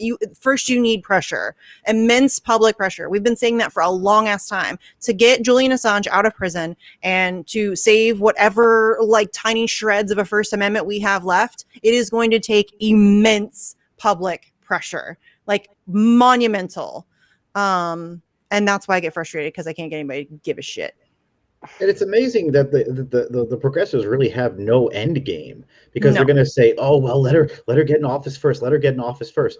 How frequently are you pressuring the squad? How frequently are you pressuring? Never. They make justifications and excuses, and they gaslight for them, and they yell at people who correctly criticize them. They're not. It's like, we're going to push Joe Biden left. Well, you're failing. You can't even push AOC left. You know what I'm saying? It's really unbelievably tribal too, because going back to the election stuff, I remember back in 2016 when Jill Stein came out with that lawsuit to open up the software the exact same way, and the exact same thing happened that you think that would happen, because first of all, a bunch of Democrats, not being told anything more than the headline, started to donate to the campaign to get the software opened up. A bunch of Greens that are in power today, that I'm sure we could talk about for hours if we wanted to, said, Jill, don't do that, because we don't want to see the software open because we're helping Hillary Clinton. But Jill said, it's the right thing to do. I want to see the software. The software is closed source. It should be open source software. And then what happened? The mainstream media came out and said, oh, you're donating to Jill Stein, you idiots, you're Democrats. Hillary Clinton doesn't want this. We don't want to know what the open source software says. We don't know what the software open source. We like the closed system. And then all of a sudden, public opinion swung the other way the second the media grabbed a hold of the narrative. I mean, it's a complete joke. Well, it's even after the victory of getting a pen and paper election forced, real proprietary or real views of the software in Pennsylvania, they just illegally changed the election laws, as far as I understand, where they just said, hey, this is the way we're doing the election because COVID and stuff. We don't actually have to write the rules the right way. and basically through bullshit legislation overturned the victories that she had won in 2016 and 2018. If I remember that right for recent history. Do you think the reason the Republicans didn't speak out when Bernie was cheated because of the red danger, the McCarthyism, you know, it's like socialism. Oh my God. I'm sure a little bit of that. Socialist. I'm sure there was a little bit of that. Tribal. I think it was more tribal. He's not on my team. It helps my guy to be going against Hillary Clinton. So I don't really give a shit. I think that it's just a lot of people. If it's not happening to their team, they don't care. And they're not like the intellectual consistency is a foreign concept to them. They have no consistency whatsoever. And if their team does it, it's fine. But if it happens to them, it's, you know, time to go to war over it. Yeah. It's like that across the board on every issue. I mean, it even goes down to like the sexual assault, people who've been accused of sexual assault, who you'll support and who you won't. And it's it's so blatantly obvious. I mean, or if you like, if you watch the way the AOC or the squad talks about the things that are happening under Joe Biden compared to the things that were happening, same things under Donald Trump. I mean, they were concentration camps under Donald Trump, concentration camps. Now they're influx facilities. And she talks about how she's disappointed in Kamala Harris. If Trump had said that, it would, and so that's how you know it's tribal, and it's so obvious and apparent, and they're very blatant with it. But you know, because all of their little stands followed that same thought process, they get away with it, and everything's well and good. Yeah. There's just no capacity for consistency whatsoever. And I was hoping with Donald Trump getting screwed this time, you know, my personal belief is that, you know, progressives got screwed before. Green Party people got screwed before. We talked about Joe Stein, you know what I'm saying? Like, you know, also, you know, Joe Jorgensen, you know, libertarians have been screwed. Like, everybody's been screwed in elections before. Why can't we just get our heads out of our asses and say, okay, we need to have a system that's going to be fair, clean, publicly trackable, and transparent. And that's it. And it doesn't make a difference who wins as long as we do the process fair. That's all that matters. And let's get that straight, because if we don't get that straight, we're never going to get anybody in office. And like I said, the tactics they used against Donald Trump were the tactics they tried out and practiced on Bernie Sanders. It's going to come back and bite you in the ass no matter what. So get some freaking consistency. I want to go on your show now, right? and let's straighten out this serious problem over here. I mean, it should be simple. It should be easy. Get rid of the proprietary software right away. First thing, corporations, not transparent. Get rid of it, right? And then there's a whole laundry list of stuff. Publicly funded elections, not having political advertisements on TV, making sure that you have debates that are inclusive of all candidates. And I mean, there are a shit ton of things that we could do. Voting in there. Yeah, you could throw ranked choice. I mean, there's so many things that we could do literally right now, today. Boom, done. Let's do it right now. It's not tracking like we don't have your mail-in ballots. Yeah. So we have it's the not capacity. Coming from a dead person, we have the eliminate ballot harvesting. Yes, there's a ton of things we can do. You know, and instead we do nothing. And our politicians like wring their hands about, like, you know. But there's always there's always the Joe Manchin who votes against the thing that makes sure that it doesn't get passed. Or there's you know what I mean? It's all theater. It's all theater. It's all designed to keep things exactly as is. And that's why I'm not sure that we can. Hi. Who is that? Is that your Kiwi? No, it's my musical buddy and best friend, Timothy. We do all the Julian Assange songs for Candles for Assange and for Free Assange New Zealand. He's just arrived. Yeah, they're amazing. So if you want your musical interlude, now is the time. Yeah, we could totally do that. We do have to get to the Stella Morris article at some point. Oh, yeah, we should do that. If you guys want to get set up, we can run through that. We'll get set up. And do you want to, shall I mute myself? Maybe. While we Nice to meet you, Alex. I'll see you in a minute. Cool. Do you guys want Pasta and Ian? Do you guys want to hang out for a quick article? Yeah, I'll hang out for a quick article. Bounce whichever you guys prefer. I may have to head out. Sorry, guys. Okay. No, it's all right. We understand. If you want to, what do you mean, Ian? I only came here for you. I know. This is the Schlackman show. Oh, Ian, you should have a Schlackman show. That would be fun. Schlackman Saturdays. I've tried. I don't have. You guys have a way more stamina than me. I It is kind of exhausting. I know it sounds weird because it's just sitting. But it's crazy world out there, and I'm glad you guys are doing what you're doing.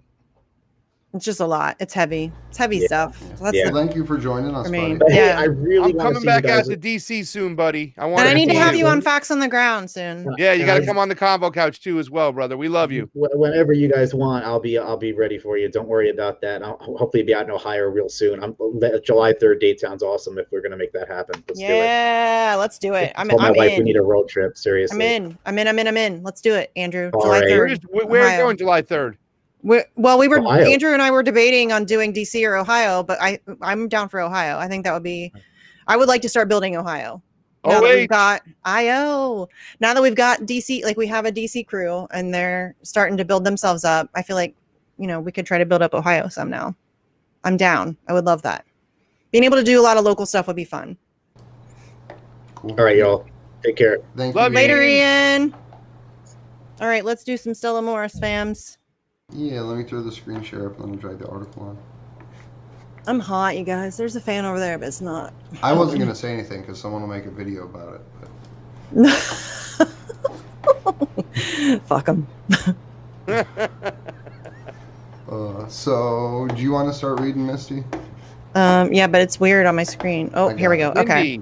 Good. All right. Yeah, Mindy. Okay. Julian Assange's lawyer fiance says the WikiLeaks founder is in mental turmoil in Belmarsh just days before a ruling on a new U.S. bid to extradite him. This is by Sarah Oliver.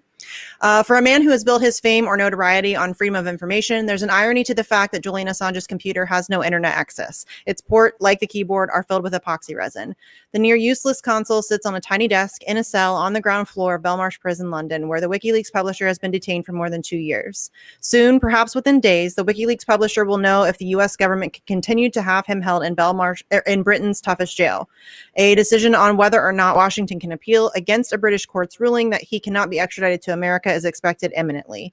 But until the legal embroglio, I'm guessing, is settled, 49-year-old Assange is being held on remand in a maximum security jail, raising troubling political questions about the indefinite detention of a man who has not been convicted of anything.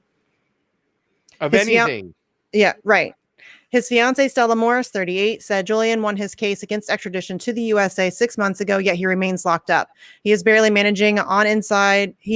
hanging on inside Belmarsh. He is still fighting and committed, but this feels like an endless punishment. At times he is in such despair, he thinks he is a burden, so suicide is a very real fear.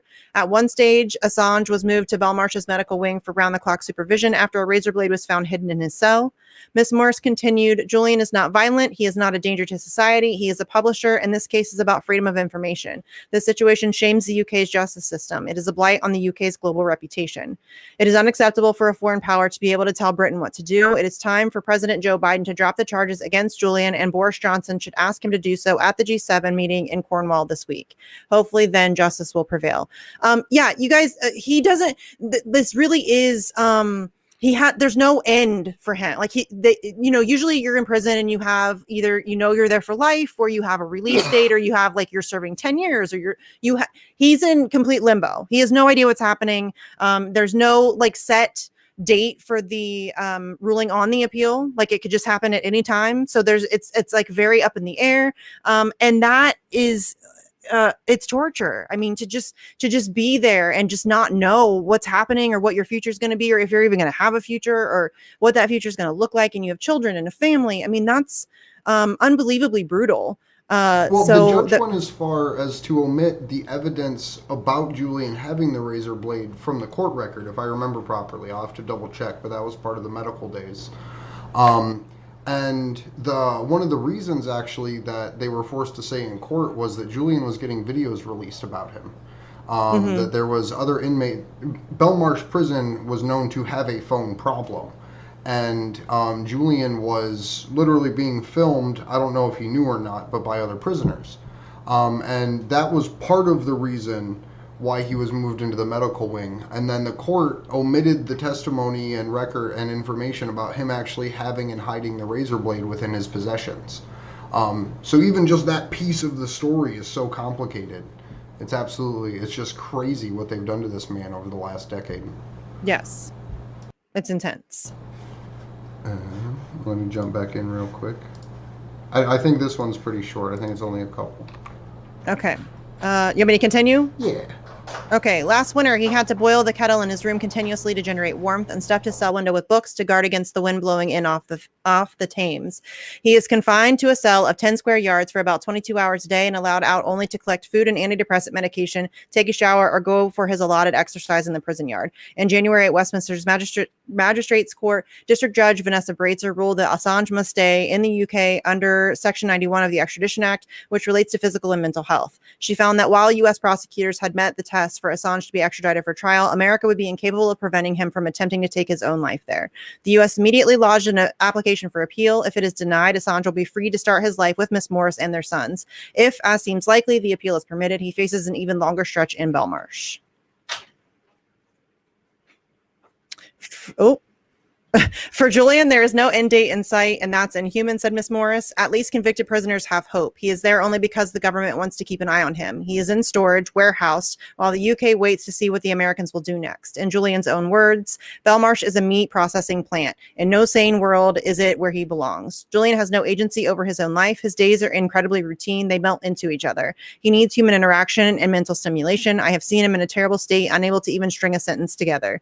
It's tough navigating life inside. The prison has its own criminal justice system, and he has been in trouble with his guards for the smallest things, such as asking for a spoon when he wasn't entitled to one.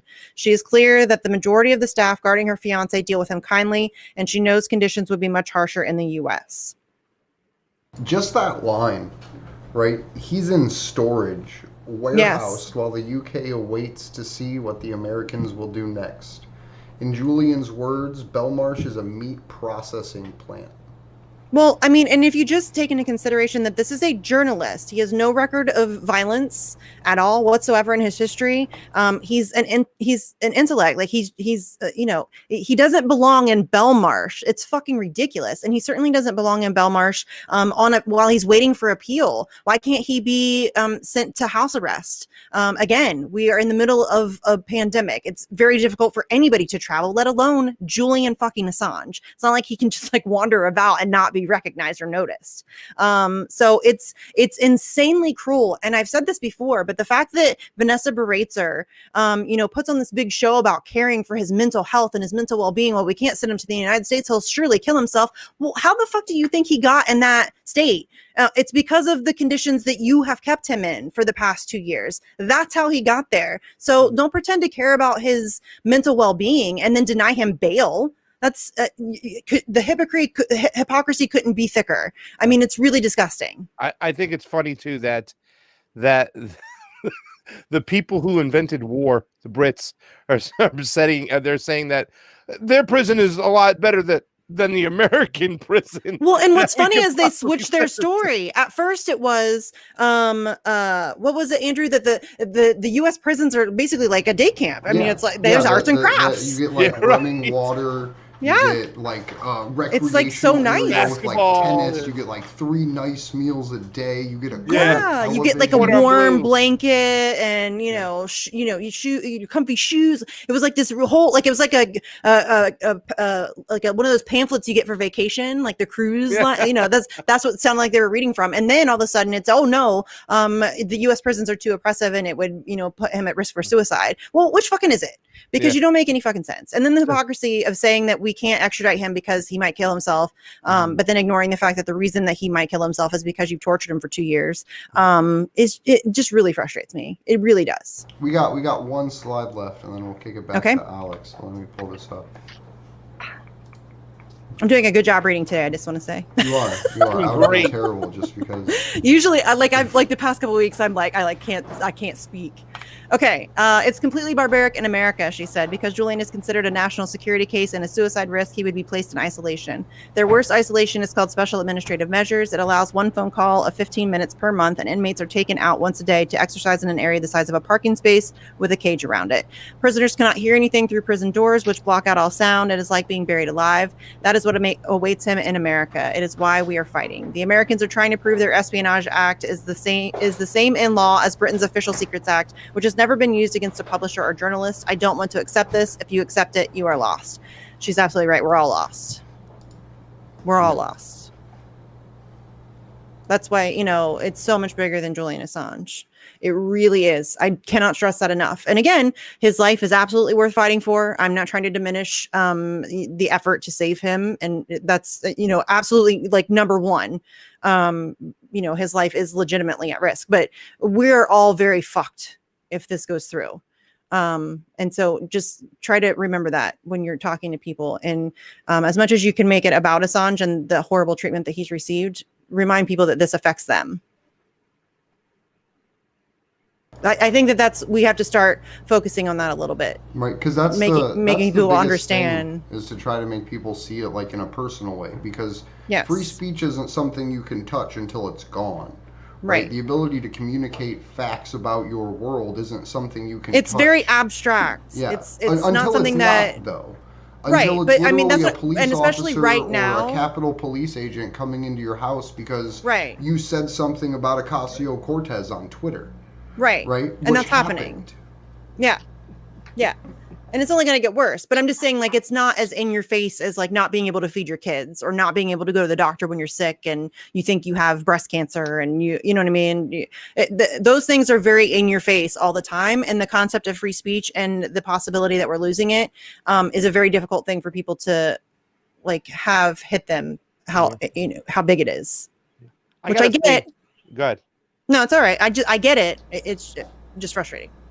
Are you ready for us, Alex? Yeah. Oh, you want a performance now? Yep. Come on, we're ready. All right. I'm going to go in the Also, do you have to go? Are you good? No, I'm good. Okay, I just wanted to say real quick that I am very thankful that you all are here doing this for Julian. I mean, I was just on Frank's show and he was telling me, thank you so much for the election integrity stuff. I want to thank you guys for taking the lead on Assange. And this is just beautiful. Well, getting ready to hear Alex and crew do this. This is amazing. And it's so, so important. Like you said, it's so bigger than Julian Assange. We really need to get our heads out of our ass. And I'm sick and tired of these progressives who are like, well, he was a rapist and stuff and all this bullshit, to just walk away from, you know, what's really, really going on and how important it is. Thank you for taking the lead on this action for Assange. Thank you. Yeah, of course. Thank you, Pastor. Should we do it?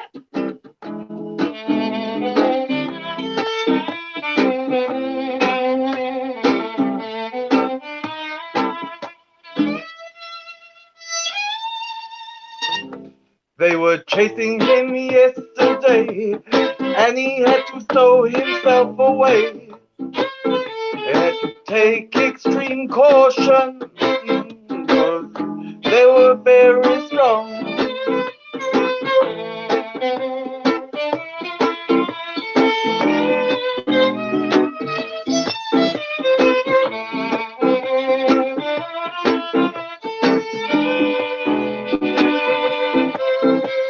They had to let him be in the Ecuadorian embassy.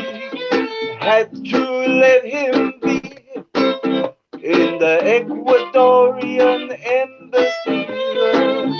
He exposed them, disrobed them, Julian Assange. He exposed them, disrobed them. They don't care for democracy when protecting their war machine. No, they don't care for diplomacy when protecting all their dodgy schemes. Now they want him to expose them enemies of their state. Now they want him to expose them because of Russiagate.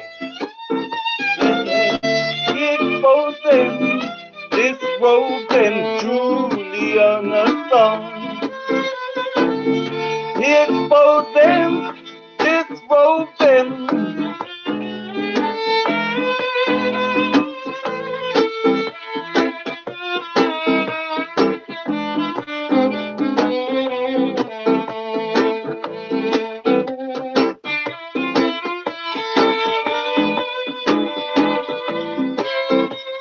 What happened to freedom of press and freedoms to express?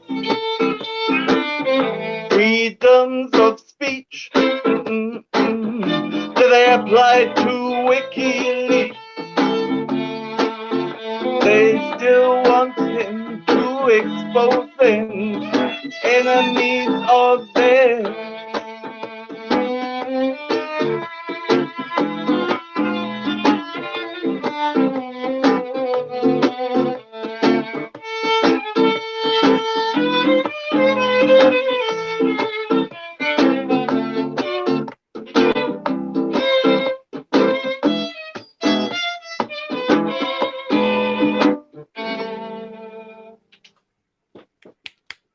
That was awesome. That was beautiful. Yeah, it was.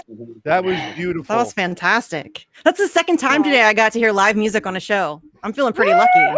I know. You hear you're going crazy, but you got music All twice. the way from New Zealand. Yeah, I know, right?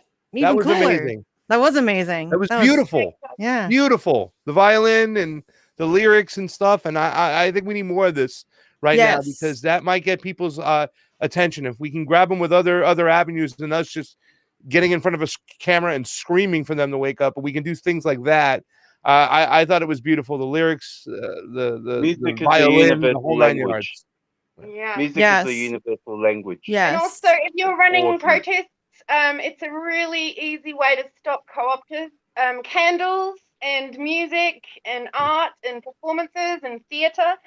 It's very hard to co-opt that shit. Yeah, like over here, a lot was done for Maori people in the 70s via the arts and via pop-up theatres. Yeah, I love revolutionary art. I think it's unbelievably necessary, and I would love to see more of it. I feel like we lost a lot of like the revolutionary art space. Just I think kind of like the anti-war movement has been beat down, and at least in the States, we just haven't really seen a lot of it. It's been kind of dying off. But I think we're seeing, like, we've got like Artsy Marxist. She's the one that did my Julian portrait. She's we amazing. Got an Artsy Marxist.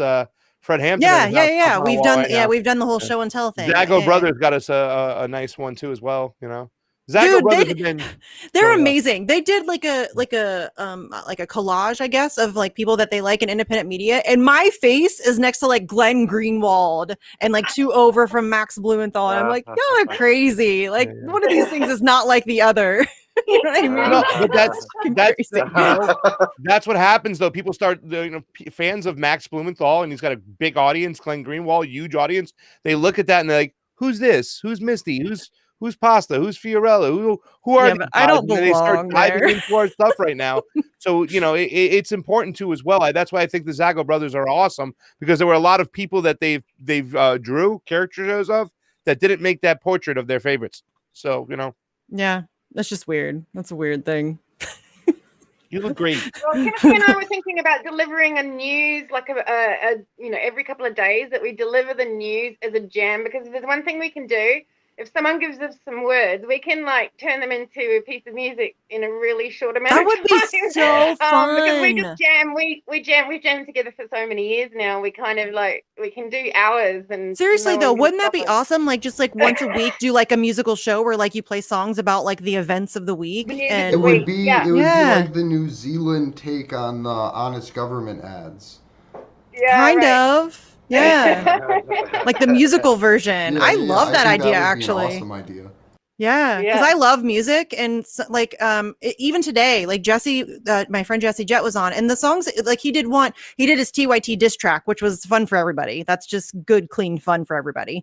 But the other 3 songs that he did were like very dark, despite that, like I still felt great, like because it's music, and I love music, and it makes like even if it's sad and depressing, it still like makes me feel, you know what I mean? It's not as harsh, I think, as just straight up talking about genocide or like really examining, you know what? But actually, it can be harsher. Yeah, for sure. A lot of music nowadays it comes from harsh times, and even some of the old revolutionary music, which was undercover, you'll see a lot of it in calypso and stuff. That's a bit phenomenal too. I think I'm also just feeling down because Rage Against the Machine told us to vote for Joe Biden, and that makes me really fucking depressed. No, they didn't, did they? I think so. I don't know. Really? Yeah. Yeah. Why did they Everybody see him lost as their being I don't know mind. the war? dude's name, but like the lead singer of Rage Against the Machines was like, That's Zach De La Zach Roca. Roca. Yeah, Zach De La Roca. Yeah, and he it started like it doing, hurts Biden my doing something for soul. American propaganda Indians. and all that kind of stuff.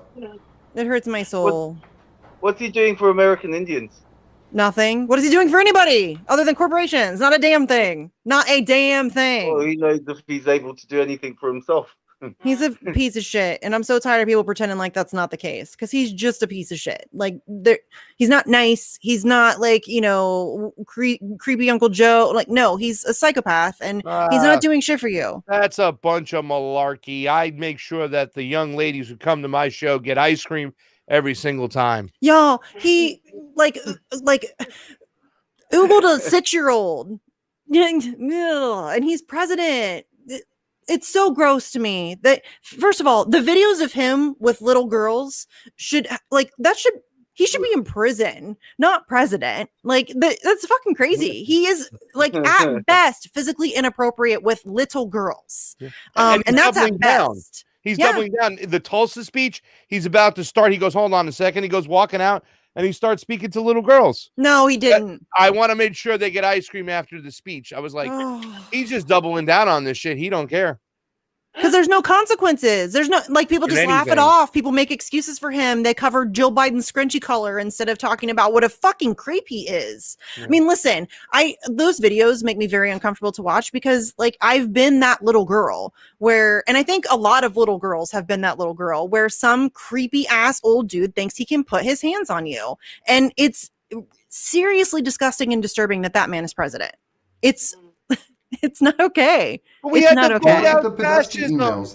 The heads of the Democratic Party were using like young children as entertainment in the hot tub. Yeah, that's a whole, dude. That's a whole. Yeah. Yeah, that we could do like 3 hours on that alone. More probably. Yeah, I mean it's.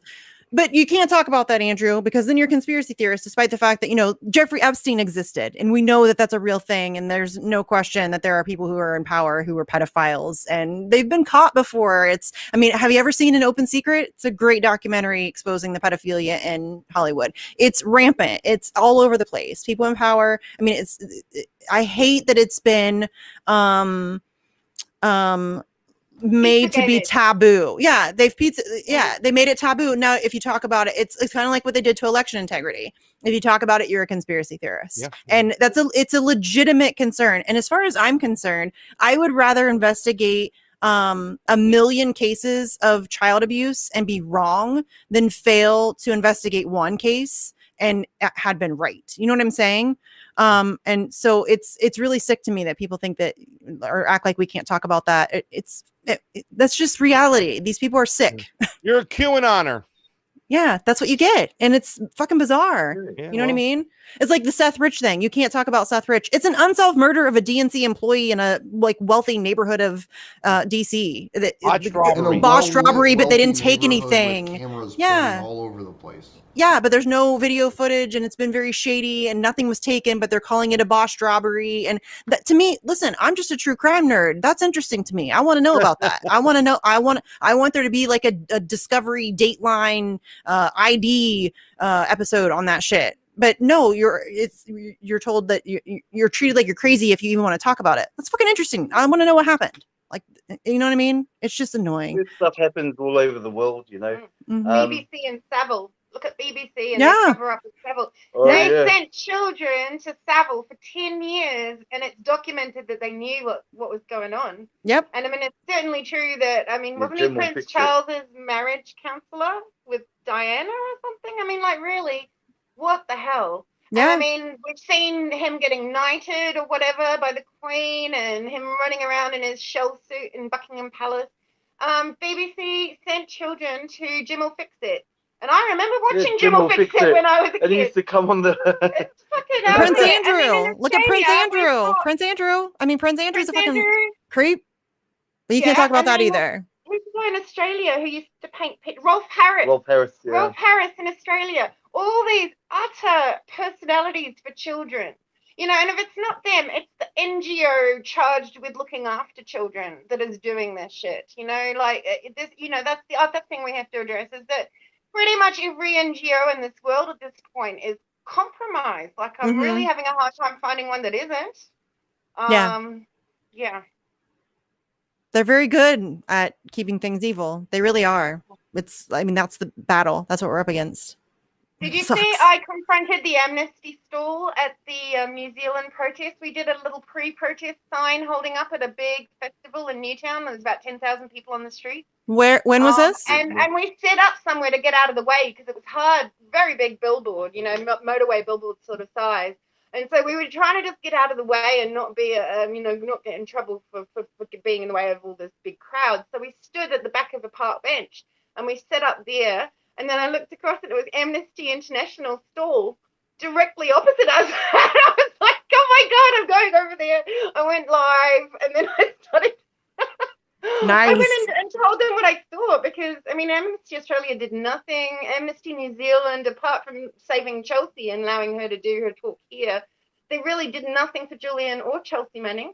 And yeah, we do know that they wrote bogus reports in Syria and backed up the white helmets and backed up the bogus Syria narrative.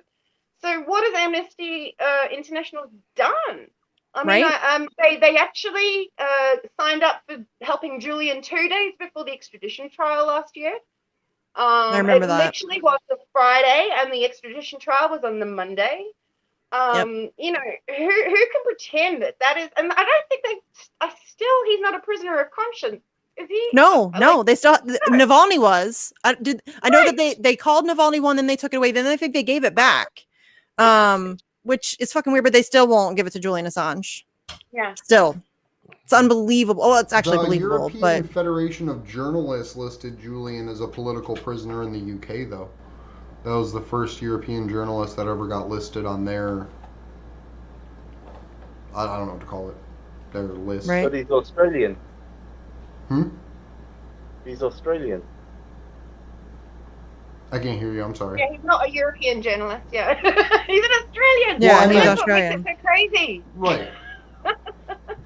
Yeah. It's...